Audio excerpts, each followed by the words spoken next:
Hi,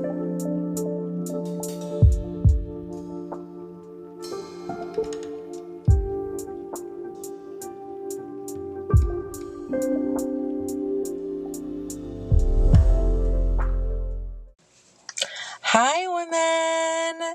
I'm so happy and excited to be back in this space recording another episode of the Birth and Rebirth Podcast. If you are watching this video, you will see that I am with my baby that I just gave birth to 4 weeks ago. I just could not wait to get on here and share some updates. I am kind of a little thrown off right now. I'm not gonna lie, because I just sat here for the last 35 minutes recording what I thought was gonna be the first episode of this season of the Birth and Rebirth podcast, and it turns out that I forgot to press record. So I'm just trying to go with it and let it flow. I want this to be fun and easy. And so that's what I'm going to do. I'm going to roll with it. So for those of you who don't follow me on Instagram, I have gone through such a wild pregnancy, like wild in the sense of just so many changes, so much surrender and so much change. And so I want to kind of start there because I think it's important to give a little backstory of like what was going on this summer with me. So I got pregnant with my beautiful baby boy in the beginning of the year. I was just ecstatic, of course. I was planning to have a beautiful, undisturbed, unassisted home birth. And I also was really excited to completely change the the story of birth that I have within me, because my two previous births were not aligned with what I was wanting. And my second birth with my daughter was traumatizing. It was a traumatic birth, and I was willing to do whatever was necessary to get the birth that I wanted and deserved. And so I really had no idea what was in store for me during this pregnancy, but I knew that God was going to guide me to make radical changes so that I can be prepared for this birth spiritually, mentally, emotionally, and even physically. But I would say that I was the most focused on my mental health and my spiritual health during this pregnancy, because I knew that it would affect my birth. So I wanted to make my choices wisely. So around, I don't even know how far along I was at this time, but it was in the beginning of the summer. I felt really called to step out of the birth space. I felt really called to just remove myself from this space as much as I could, because it felt like I needed to protect my mind. I started to realize that every time I consumed information in the birth space, that I would have to go through a whole process of undoing in my mind so that I didn't hold on to those stories and those opinions and those narratives of birth. Every time I listened to a woman tell their birth story, I would find myself having to remind myself that this is not my story to hold on to. And just because this woman went through XYZ does not mean that that's going to be my story. And it just felt really taxing. It felt like it took a lot of energy to do that, to be in the birth space. And then on top of that, because I was running a business in the birth space on social media, I was also using a lot of my energy to defend my choices and my opinions on birth with the people who are seeing my content. And I knew that if I wanted to have peace of mind, that I would have to just remove myself from the space. And so at that time, I made a really hard but easy decision to leave behind Sacred Womb Birth, to stop recording for the podcast. And, whether it was a temporary break or whether it was something that was more long term, I didn't really know. But I knew that God was leading me to giving myself that space that I deserve so that I could protect my mind and allow myself to continue healing. And I do think that this is something that's important because I also experienced birth trauma. And I think after you experience birth trauma, you're just more sensitive to the things around you that relate to your trauma. And for me, I felt extremely sensitive to other women's stories, even super positive birth stories, but like hearing that they tore or hearing that they experienced a really long labor or a really intense labor. Like, they were very normal things that occur in birth, but I felt so sensitive to it. And so I really just wanted to give myself that quietness to not have to constantly be doing the work. I just wanted to enjoy my pregnancy and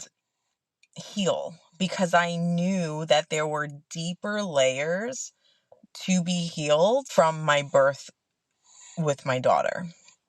I knew that throughout my pregnancy, I was going to have things come up relating to my previous births, and I wanted to give all of my energy to healing that. Of course, the theme of my pregnancy, birth, and postpartum, surrendering, like fully surrendering. So me taking that space from the birth community and from my business, which up until that point was a huge part of my life and my biggest passion aside from being a mother and a wife, I I had to surrender in that. I had to surrender to the reality of what was taking place, which was I am too sensitive right now to navigate through this space. I don't want to be triggered just from opening Instagram and seeing something that maybe someone commented on a piece of content that I put out and they're like super angry because of my opinions on unassisted birth. It just felt so exhausting. So what I did was I pivoted. I, changed my Instagram handle to Freedom Mother, and I started a business doing something that is also a passion of mine, which is digital marketing and being able to make money online so that I can be free to mother. And so it still feels so aligned, and I'm so glad that I did make that change when I did, because not only did I need it mentally and emotionally and spiritually so that I could have the birth that I was envisioning, but it also helped me to add layers to my business that I didn't even realize were necessary. So I still am really excited to work with women to help them create streams of revenue online, doing what they love to do and making themselves available to be a mother full time at home, homeschooling their children instead of having to go to a space to work and make money. So I am extremely passionate about that. But one thing that I cannot deny is that I absolutely love and am obsessed with birth. I love serving women in this space. And the second I had my son, I knew that I was going to go back into birth work. I wanted to immediately go back to it like nothing really changed. Because it is one of my biggest passions in my life and has been for a long time. And even after like a week after having my son, I had the honor of being able to support two women who are really close to me in my life and support them through their births virtually, of course, because I was 1 week postpartum. But my brother had a beautiful baby girl, and his wife was able to have the natural birth that she had been envisioning. And I'm just sad I wasn't able to be there in person like they wanted me to, but I felt so blessed and honored to be able to support her in that way. And honestly, it just like grew our bond even deeper, because that is just such an intimate thing to share with someone. Um, and then a good friend of mine also gave birth to her beautiful baby girl and had the natural birth that she was envisioning. And I mean, nothing's better than that. Like 1 week postpartum, I just had like the most incredible free birth with my husband. And I'm like sitting in bed, cuddled up with my newborn, talking to these women, just being there to remind them that they were made for this, and that, you know, they're going to meet their babies. And yeah, it's just, words can't describe what it's like to walk with a woman through birth and postpartum. So, anywho, I am back in this space and I am back on the podcast. I can't guarantee that I will be putting out as many episodes as I was prior to having a newborn, but I will be doing my best to put out episodes at least every other week, and I will see how it goes as we go, because that's just what we've been doing lately, trying to let things flow and surrendering when things just are not working out. But I will definitely be posting new episodes. So we're 4 weeks postpartum. In a way, it feels like time has slowed down and I'm living in slow motion, because everything in my life right now is so slow. But at the same time, I'm like, wait, 4 weeks ago, I gave birth? Like, what? So it's been a wild experience, and I'm just so in love. I'm just so in love with this boy and with the beautiful gift that is pregnancy, birth, and postpartum as a woman. I've never felt more proud and in love with being a woman. Like, it is such an incredible experience. And God is just so good. His design is so perfect. And I'm not naive. I understand that we do not live in a perfect world. And I understand that sometimes the design is not necessarily quote unquote perfect. But at the same time, I also feel like even in that, like that is a part of the design. Like sometimes things do not go as planned. And I know because I've been there before, right? Where I thought my body was broken. I thought that there was something wrong with me. Like, why isn't this working? Why am I not able to just have my baby? But the truth is that I don't really think that I would be the same person that I am sitting here recording this episode if I didn't go through that really challenging time in my life. I definitely wouldn't have been able to serve women in the way that I have and do without having that experience. And I also don't know if I would have gone on to have the birth that I had with my son 4 weeks ago without having that experience. So I do believe that God is very intentional with the way that things unfold. And I believe that our higher selves do choose the paths that they choose for a reason. And so I really don't like to look back on the past and say, oh, if only this or shoulda, woulda, coulda. Like, no, that was what I chose. And I did choose to have that birth at the end of the day.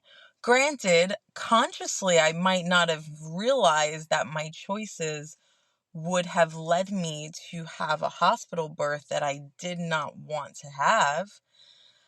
But again, for whatever reason, I do believe that my higher self allowed that to happen. And so consciously, I did choose to hire a medical midwife and welcome her into my home and have a planned home birth for my daughter with the quote unquote support of this medical midwife who would then go on to gaslight me and speak to me inappropriately in my home while I'm in labor and pressure me into doing things that I didn't want to do, and so on and so forth. I'm not going to go into the details. There is an entire episode on that birth if you wanted to listen to it. It's the birth of my daughter Soraya. But I was a baby birth worker at that time. I had just become a doula. I didn't really understand a lot of the nuances. And I did have an ego because I went through this really cool, unique doula program, which I do still think that it's an awesome program. And Wapio, shout out to her, is phenomenal. I still didn't have the experience under my belt that I do now. And I, at that point, hadn't witnessed many women who were mistreated by medical midwives, OBGYNs, and etc. And yeah, I just couldn't have, possibly known that my birth would lead to a hospital transfer that would be, really traumatic, and that the interventions that I had agreed to would lead to the infection and all of the things that it did. I made those decisions, because I didn't realize I was wearing rose-colored glasses. But when you know better, you do better. So that's what led me to make the decision to ultimately birth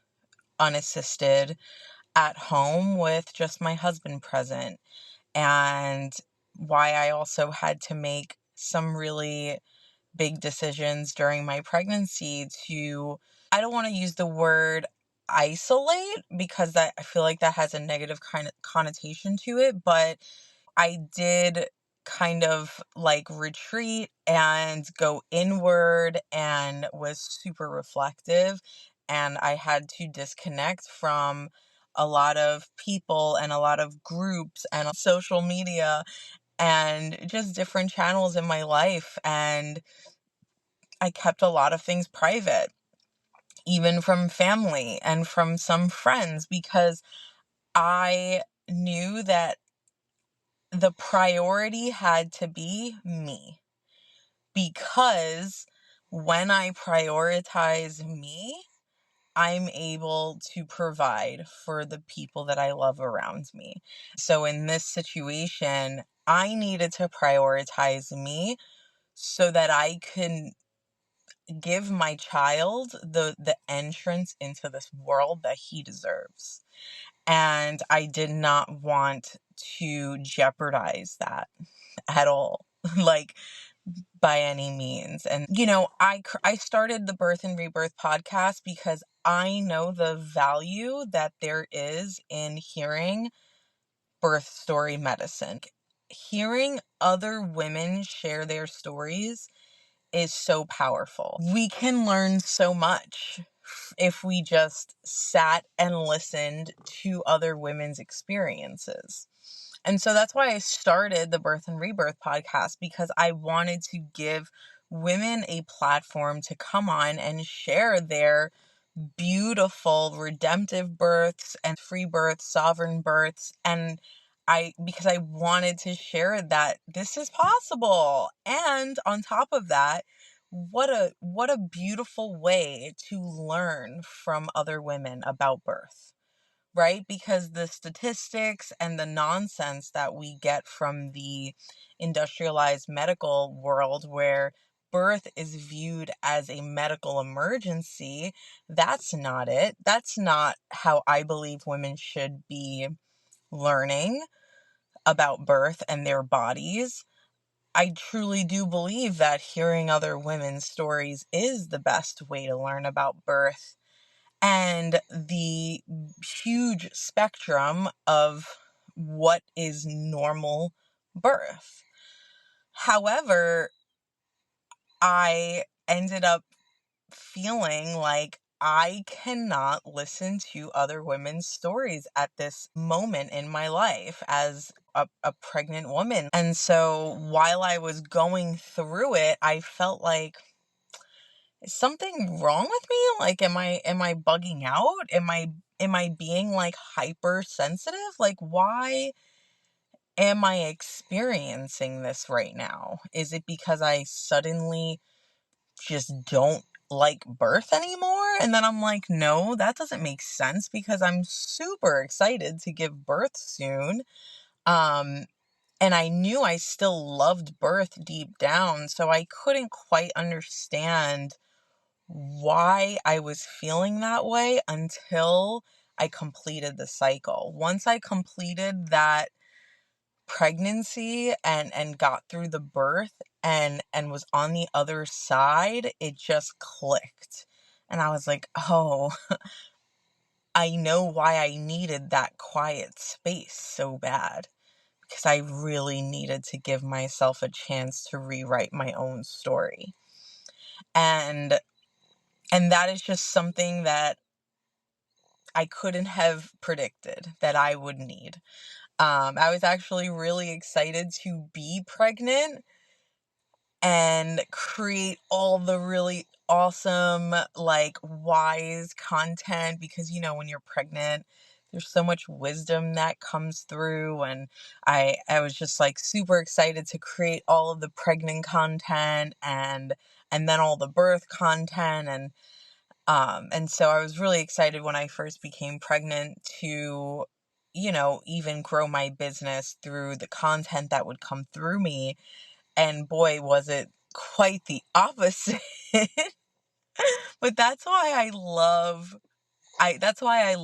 the cycle of pregnancy, birth, and postpartum. It's quite literally a rebirth of the mother, just as much as it is the birth of the baby. So with all of that said, I'm going to wrap up. I just wanted this to be a little like, hey, update, kind of like chat about what my pregnancy was like. And I will be back to share the birth story of my son, Artemis. So thank you guys for listening. I'm so excited to see what comes about for this new season of the Birth and Rebirth podcast. And I would also love to hear your thoughts on what I shared. And if you are a woman who has gone through a similar process, or if you can just relate to it, or if you have any comments or, questions, I am always available in my DMs. Talk to you soon.